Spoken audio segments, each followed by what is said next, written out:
Jai Ma and Hare Krishna. So today I wanted to talk about the beloved. Beloved.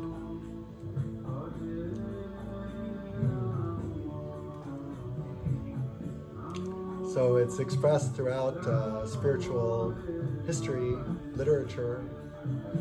We have Krishna as the beloved of Radha and countless other gopis.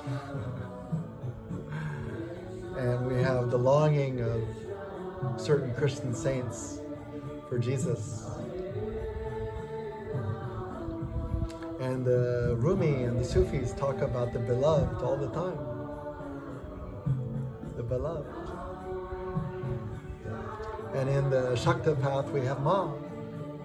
Ma is our beloved.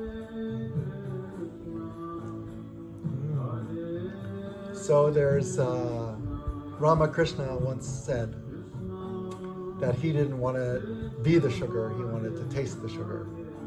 So there's a sweetness about the separation between you and the beloved. Without the separation, this longing cannot take place. And in the longing, there's so much emotion, rapture, welling of tears and bliss and joy. So the taste of the sugar, to be the sugar, who wants that? So that was Ramakrishna's perspective, is that he preferred to be a devotee than to be Kali, than to be God. He'd rather be the child of Kali. Because that was what made him feel the most loving and present and all of it. In the Shakta tradition, we can take the path of longing or also being the sugar. And you don't have to choose. You can have both, and it oscillates back and forth. So we can say in this like oscillation between you are the deity and you are the devotee, loved and beloved. It's like an intermingling or a wave function or a dance between loved and beloved, between the masculine and the feminine, between asleep and awake.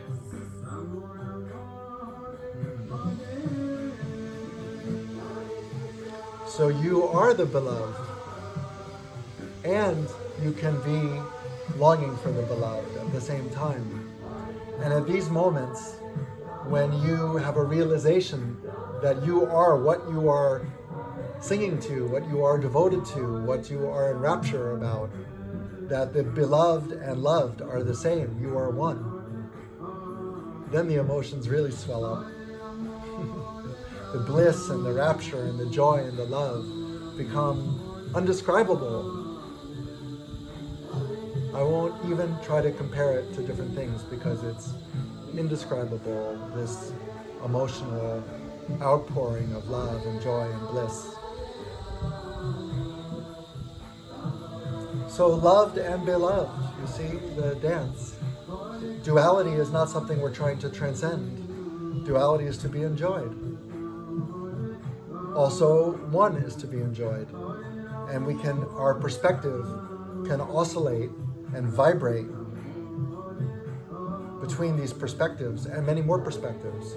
You can have the perspective of any actor in the scene.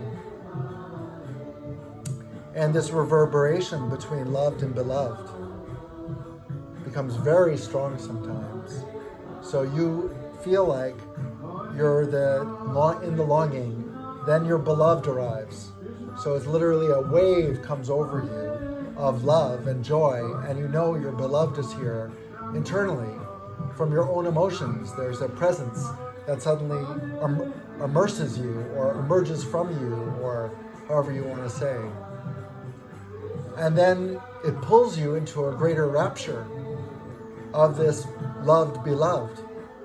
And then at the point where you are the loved and the beloved at the same time, that juxtaposition starts to reverberate ad infinitum,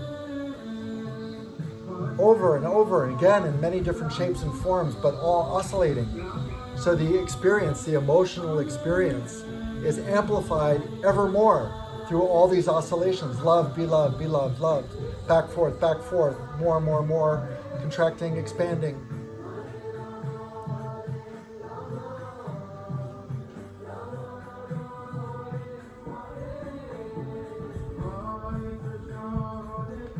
It's not a static rapture.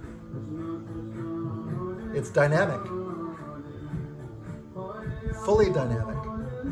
Grabbing hold of your whole being at an emotional level, so strong that your mind becomes quiescent.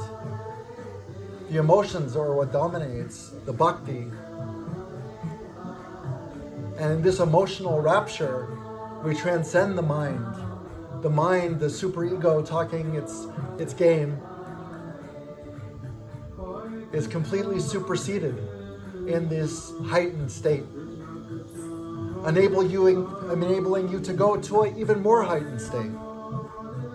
Now the body can become an instrument of the gods, dancing and singing, doing yoga asanas and other strange movements that you have no idea how to do, you've never seen done, and you're quite sure you might break your neck in moments where your ego kicks in.